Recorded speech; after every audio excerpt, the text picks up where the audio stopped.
كابتن عادل البهدلي، تقول ايه الكابتن ابو ليلى النهارده في عيد ميلاده ال60؟ اقول له ان شاء الله بدايه جديده موفقه باذن الله، ودماغه فيها حاجات كتير قوي، اكيد هنستفيد منه برضه، اكيد كده ما هو تحرر من قيود الوظيفه والقلق دوت، وان شاء الله هنستفيد منه كتير جدا جدا جدا ان شاء الله، لان هو بيحب المكان وابن المكان ومش هيستغنى عنه. هو المكان لازم فيه خلاص، محدش هيقدر يستغنى عن السيرك. وان شاء الله بدايه جديده في مشاريع اكبر باذن الله بامر الله. كابتن احمد، تقول ايه للكابتن ابو ليلى النهارده؟ اقول له كل سنه وانت طيب،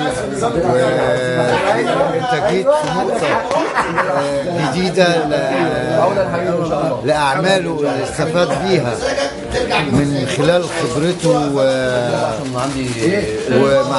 وعلاقاته بعالم السيرك، لان ابو ليلى اتعامل مع شركات خارجيه كتير، وتعامل مع كل فنانين مصر بالنسبه للاعيب السيرك في مصر، كان في قطاع خاص او قطاع.